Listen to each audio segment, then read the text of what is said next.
I'm going to close my door because I hear an echo in the education.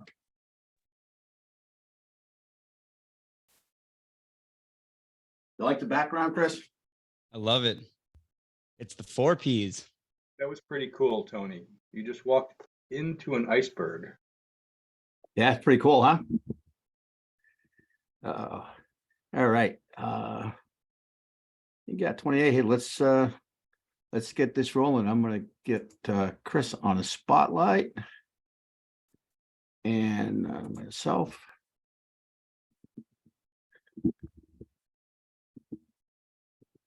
All right. So good morning, everybody. Gonna be a great Thursday, man. I really appreciate Chris coming on, and I know my thing says Bill Weidecker, that's because I'm logged on as Bill, but that's okay. Chris is joining us from. Are you in Austin? Austin, Texas. Yes, sir. Chris is the director of training for Productive, which is the company behind The One Thing. He's the voice of The One Thing. You hear him on the podcast. He's the face of The One Thing. It's every time I go on to one of the One Thing trainings, and there he is. He does a great job, and I really appreciate him taking the time to come on. If you didn't notice in the bio that I put out into the Facebook group, Chris has kind of jumped out of planes a couple of times, like 4,000. That's right. That's insane. Tell us a little bit about that before we get started. Yeah, sure. I mean, I had a kind of an interesting early start to my career. I was in aviation, really young. I got my pilot's license before I got my driver's license, and was on a path to go fly in the Air Force. And my sophomore year of college, when I was in ROTC, I did a few skydives and just absolutely fell in love and went on a completely different career trajectory and let go of this somewhat predetermined career path to take a huge risk and a passion, and started as a goal setter really young, and told myself if I was going to make this big transition, I was going to set 2 goals. And one was I want to be a world champion. And the second was I wanted to have a world record. And I won my way on the U.S. skydiving team in college, traveled all over the world for 4 years, did 4,000 skydives in 40 countries, won 2 world championships, one of which was on Russian soil, which in current events I find is relevant.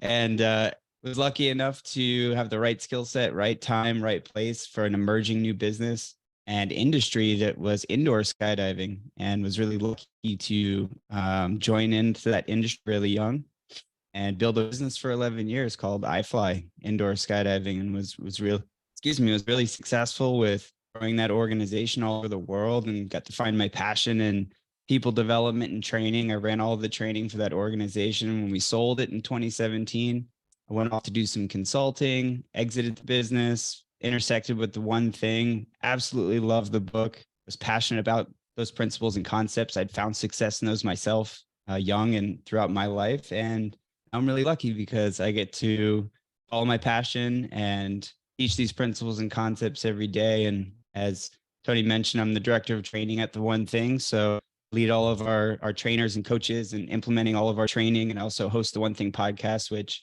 many of you probably knew at some point. Jeff Woods, who picked up the podcast, started it, grew it, and trusted me to inherit that, and been trying to do my best to hold the line. Awesome. That's quite the background. I love it. So we had talked a little bit about earlier on about some talking about productivity and this and that. And yesterday or Tuesday when we talked, you mentioned, maybe doing a little bit of a pivot, and I thought it was a great idea. So I'm going to take the spotlight off of me. I'm going to let you roll and go from there. All you. Thanks, Tony. Well, hey, everybody. It's an honor to be here on your morning mindset meeting. I've heard lots of really great things, and I appreciate you giving me the space to come spend some time with you. And as Tony mentioned, we were discussing what would make the best use of this time and how we could make an investment for you. And I recognized over the last few weeks as we're planning that we're seeing more and more of this start to show up, what I'll explain. And we're recognizing that it's that midpoint of the year approaching, and we're going to blink and it'll be June. And we thought it'd be a really good time to check in and say, hey, how are we doing with our goals that we set for this year? And perhaps we could do a little bit of reflection and talk about some of the reasons why maybe we got off track, get to the root of it. And perhaps I can give you some interesting insights on how, if you are off track, you can get back on track or continue to play with the lead. So if you're open to some reflection this morning and taken a look at where we are on the path to achieving the goals that we've set for ourselves, then give me a yes in the chat. If you're ready to do a little bit of reflection, give me a yes in the chat. Get some investment here early. All right. Thanks, Bill, Greg, Lisa. Let's do it.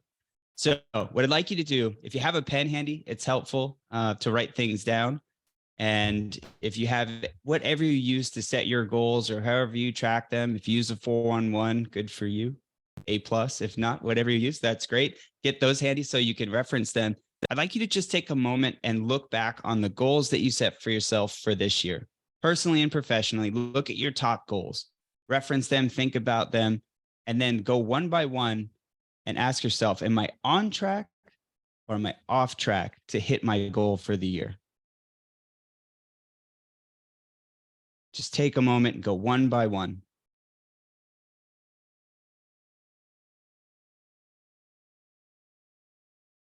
And I promise you're in a safe place. Yep, 100%. And by the way, just Chris, for your information, we record all these, but everything's internal.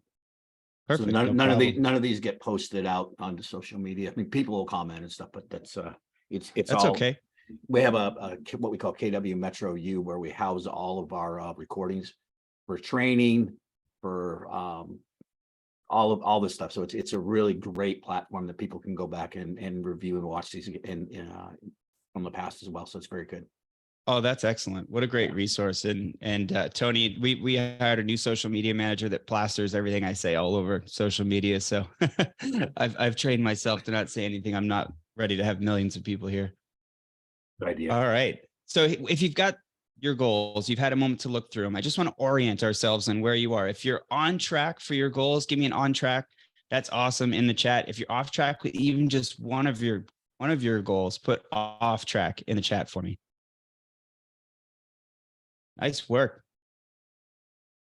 On track, Diana, nice job. Bill said you're off track with one. Melissa, off track.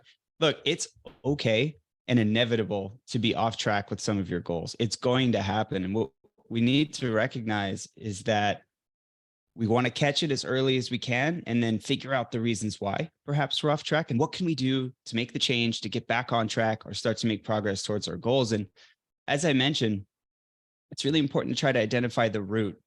So what I'd like you to do is take a look at your top goals and try to recognize if you're on track, what's the one thing that you're doing right now that's keeping you on track with your goals? And I want you to write that down.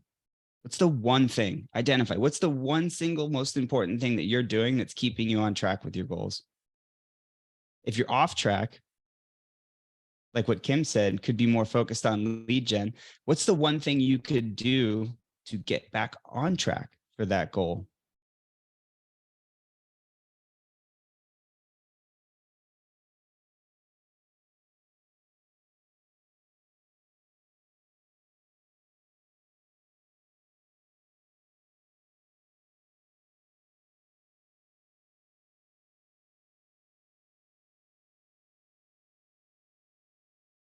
Melissa said schedule. Bill said honor your time blocks. I think everybody can relate to that. Or Tony, your Bill.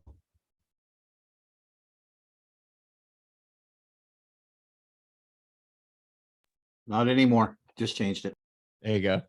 Focus more on recruiting. Good. It's important to recognize and have some regular reflection. We're hitting the middle of the year, halfway through. We're almost through June or into June. We set some goals. Where are we on the path to achieving our goals? If we're on track, let's isolate. What's that thing we're doing that we want to keep doing? Keep our foot on the gas. If we're off track, that's okay.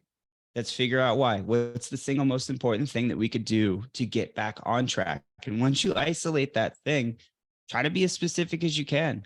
Ask that question a few more times. Right? It's like a root cause analysis you can put on your activity. So if it's Lisa, not to put you on the spot, if it's focused more on recruiting, ask yourself, what's the one thing you can do to focus more on recruiting? And then you can go smaller. And then what's the one thing you can do to do that until you get yourself to a more specific and smaller activity you can do every day?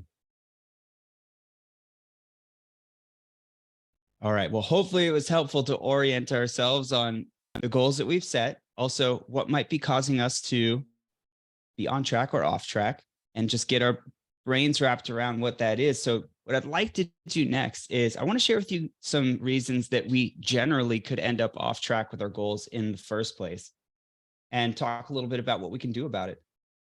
Just give me one moment.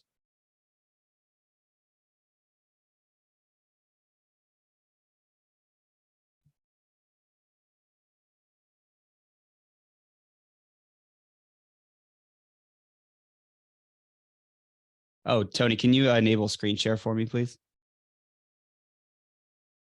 Yep, I'm on it. Give me 1 second here. Okay, you should be good. Excellent. Thank you. Okay, so what are some reasons we end up off track with our goals in the first place? And one of them we find, one of the more common ones, is that we lacked clarity when we set our goals in the first place. What does that mean? When we say we lacked clarity when we set our goals in the first place, and this could be in a couple forms or a couple fashions, and perhaps our goals first were not well defined. And you hear this a lot when it comes to goals: SMART goals, specific goals, measurable goals, but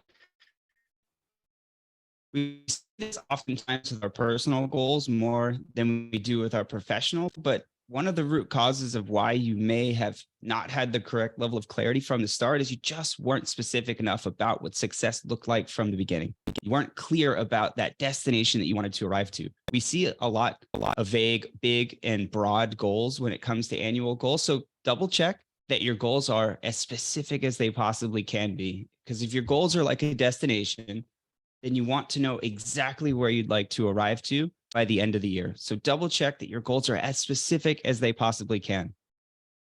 Another common form of clarity, or the lack of clarity, is that you didn't do enough deep work to decide what truly meant the most to you with that goal.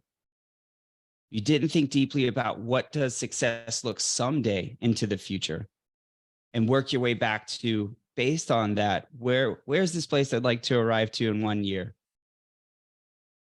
Another common form of clarity is thinking a little bit differently about your goal, and less about what you want to achieve, and more about who is that person that you want to become. And this is incredibly powerful. It's a mindset shift to think differently about, this isn't this place that I want to get to, or this thing, this box that I want to check, but instead thinking differently about who is the type of person that I could become, that would earn the right to achieve this goal that I've set for myself, and then orienting yourself around the behaviors of that type of person that could earn the right to achieve that goal. So lack of clarity from the start, Pete, could be a common cause of why you may be off track with your goal. The second is life changes, priorities change. How many of you have ever had a plan go exactly according to plan? If you have, put me in the chat. If you ever had a plan go exactly according to plan. Nope. That's right. Plans never go according to plan. Life changes, priorities change. And there's a ironic story from Gary and Jay when they wrote the book, The One Thing. They were about halfway through writing the book, and 2008 happened, and the real estate market crashed, and they decided that writing the one thing was no longer their one thing. And they made a big shift, and they wrote a book called Shift instead of completing the one thing, and circled back to it. So it's important to recognize that life's going to change. Your priorities may shift. And instead of just giving up on the process, what we're saying is reestablish what your goals should be and make the necessary changes. But life changes, priorities change. The next common cause is perhaps you're lacking accountability. And this is an important one because there are different forms of accountability, different fashions of accountability, and accountability can mean different things to different people. But what we're seeing more often than not is perhaps you haven't formed the correct levels of accountability to keep you on track with your goals.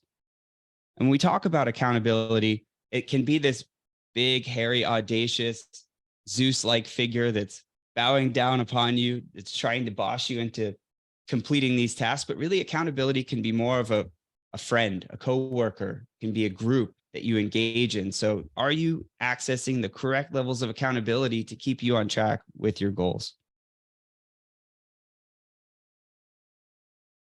So here's some things that we can do to correct our goals if we are off track. So if we found ourselves off track to our goals, ask yourself, are you in the time? Are you making the time or investing the time to get the clarity that you need to get back on track with your goals? Right. The next thing is avoid distractions. Don't say no to your goals. Like, this is a common thing. Life happens. Things are going to change. You're going to have distractions, but ask yourself, am I saying no to the things that are going to get me to my goals? And don't, like, if we use a 411 is a wonderful form of accountability. What we're saying is you're not going to say no to everything else. What you're not going to do is say no to your goals. If priorities change, stick to the process. Don't give up on the process. Adjust your goals, adapt to the new reality. Next thing is create powerful forms of accountability. Powerful forms of accountability can come in the form of groups like this, which is wonderful, other communities, one-on-one coaching, or simply a friend, colleague, someone in your sphere. And the last thing that I'll recommend here is form a relationship with your goals. And what we mean by that is we find around 90% of people lose track of their goals within the 6 months. Over 90% of people lose track or give up on their goals within the first 6 months. And we think it's because they failed to do 3 simple things. Number 1 is write your goals down. Keep them in a place you can see them all the time. Number 2 is break your goals down into their critical milestones. That is monthly, weekly goals. And number 3 is check in and adjust them regularly.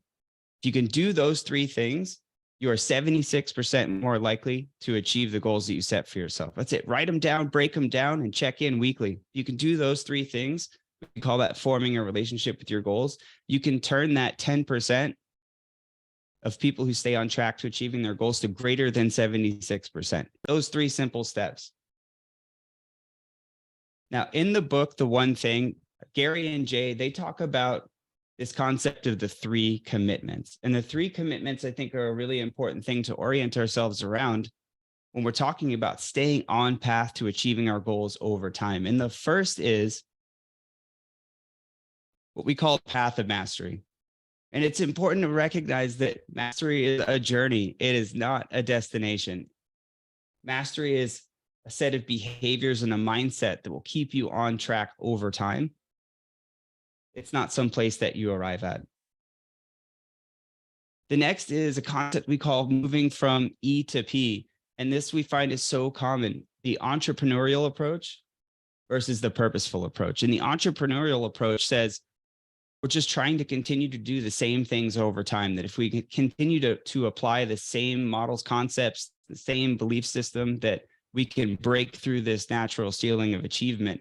But the truth is we need to change our behavior. We need to seek out new models. We need to seek out new systems to get us through this ceiling of achievement. And what I like to say is the entrepreneurial approach is doing the best that you can do versus the purposeful approach, which is doing the best that can be done. And that's the distinction, is how do we leverage the skills, knowledge, awareness of others through systems and models to break through our own personal ceiling of achievement. So how can we move ourselves from entrepreneurial to being purposeful and doing the best that can be done? And the last of those 3 commitments is to live the accountability cycle. And the difference here is life's going to happen, right? We're going to get off track with our goals. It is inevitable that this is going to happen to us. So how can we recognize that it's happened, take ownership of it, say things like, let's move on, let's find a new solution, let's acknowledge we're in this space, versus avoiding that it's happening, blaming other outside influences, not taking ownership, making excuses. So the path of mastery, moving from entrepreneurial to purposeful, and then living this accountability life cycle, the 3 commitments.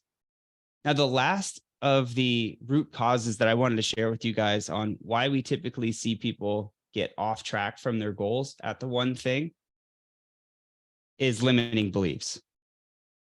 Now, we all have limiting beliefs. There is no question about it. Beliefs are just how we view the world. And there's a really interesting statistic that resonates with me from the National Institute of Science. And it says that on average, we generate 50,000 different thoughts per day, 50,000 thoughts per day. Now, of those 50,000 thoughts, 40,000 of them repeat daily. Now, stop and think about that for a second. 4/5 of the thoughts that you generate in a day repeat day over day. And what that signals to me is that in there is a story that we're looping. And if you don't believe the goals that you set for yourself are possible, it's a non-starter.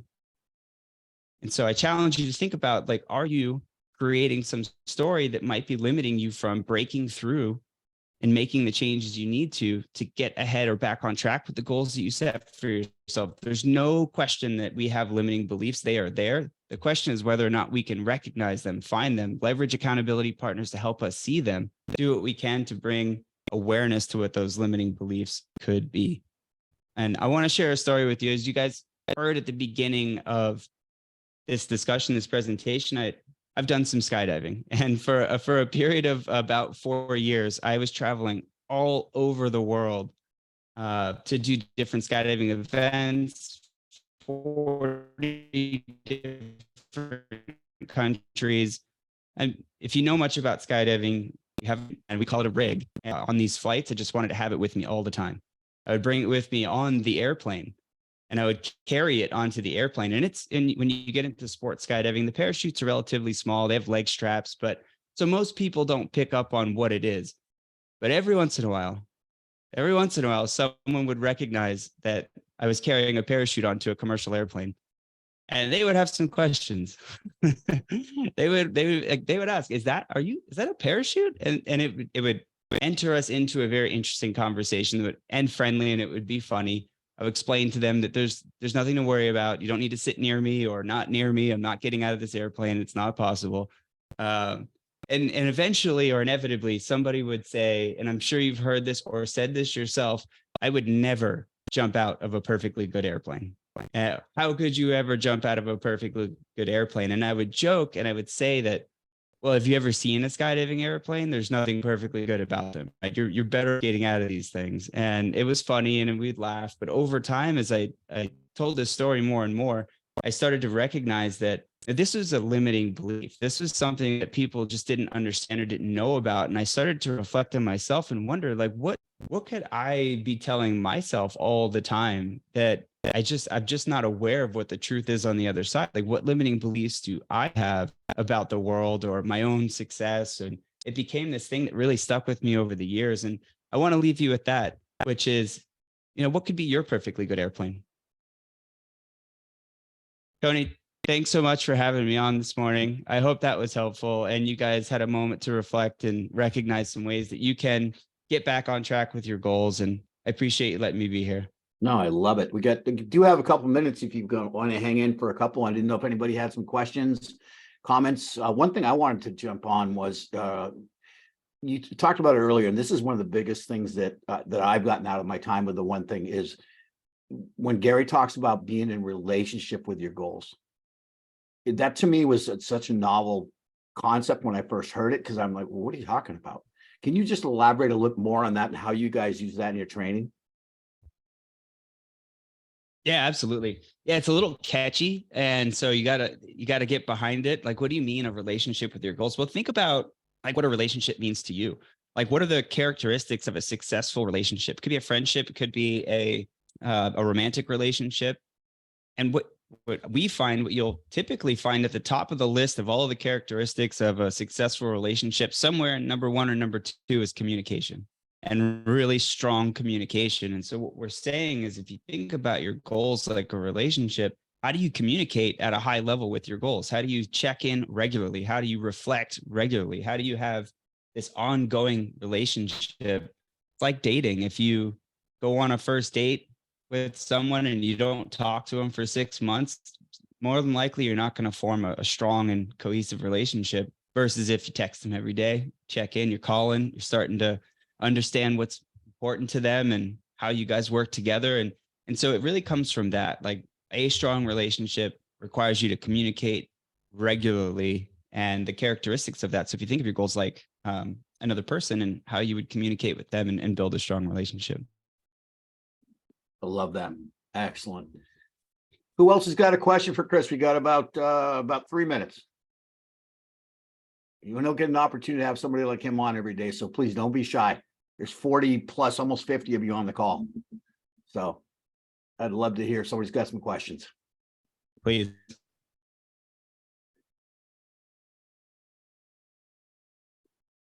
I'm looking for somebody to pick on. Oh, Jim Harvey. Hand is up. Fire away. Okay, Hey, so I have to share that I would never, ever, ever jump out of an airplane. But I'm really curious as to, obviously that became a passion of yours, but what motivated you to do it the first time? Oh, I want to say it was something deeply inspirational, but I think that movie Point Break was a favorite when I was a kid and it just looked so cool. And then there was an IMAX movie. I don't know if you remember the early days of IMAX where they would have these in IMAX theaters and you could go see kind of one-off unique films. They had one that they did skydiving and they played this game called Spaceball where you could throw a ball back and forth while you were in free fall. And it just blew my mind. I was like, I have to experience this. And sure enough. And I'm guessing you like roller coasters as well. Yeah, funny enough, I lived in I went to the University of Central Florida and I lived in Orlando for 10 years. And that's where we launched the business iFly from. The first one was there, our headquarters was there. And it's the backyard of the Universal Studios. I could see the Hulk at Universal Studios from our business. And so after a while, maybe about 500 to 1,000 jumps into skydiving, roller coasters started to really lack their luster, if you know what I mean. They felt very limiting. Very cool. Lisa Skocky, see your hand is up. Fire away. Hey, Lisa. Hi, good morning. This has Morning. been great. Thanks for joining. Of course. Morning. That has been probably the best thing to help with my business over the years. So I appreciate you being here. I wanted to ask the question that I think everyone struggles with, or maybe it's just me, but I doubt it. We all have lives outside of our business, right? Husbands, kids, families. We start out the day with a schedule and what we're going to get done today. We have all these lofty goals, and then and maybe it's something business related, but something happens and it throws the entire day off. And it might even throw the next few days off, depending on what it is. For me, that's just a constant all the time of, again, just looking at my day saying, well, what was I supposed to do? I had to do this, so I didn't get this done. And I know we all have the same seconds and the same minutes in every day, but, what's your best suggestion, recommendation to just get back on track? And I'm not talking about just getting sidetracked with social media and Facebook. I'm talking about things that need to be tended to. It's a great question. And yeah, you're not alone. As you can see in the chat, this is a common thing. But let me ask you a question. What do you use to track your goals or your priorities over time? My head. Yeah. Well, here's what I would but suggest. If that's the case, then I'm sure Tony's talked about this, or you've heard about the 411. There is a tool that we use. It doesn't have to be ours. It goes to we've talked about moving from E to P, right? From entrepreneurial to purposeful, and leveraging models and systems. And what I would suggest is finding a simple system that you can do this very simple thing, which is figure out what is the single most important thing you want to accomplish in a year for a particular goal or for your business, whatever that is. If it's getting to X revenue or X number of homes sold or whatever that thing is for you, then based on that, break it down like to the quarter and to the month, and then ask, like, what is the single most important thing that I can accomplish this month to be on track for the year? And just isolate your focus. Right? Just Yeah. get to that thing. And then go even smaller, go down to the week and say, what's the single most important thing I need to accomplish this week, and do this every week. And then you can go even smaller. And this is what I do, is say, what's the single most important thing I need to accomplish today? Like a string of dominoes all the way to your annual goal. And then no matter what happens, don't lose sight of that. So when life happens, you're not going to be able to say no to the family and to the things that blow up. But what you can do is figure out, what's that one thing I need to get done today or this week. And when things blow up, keep track of that. So you can go back to that document.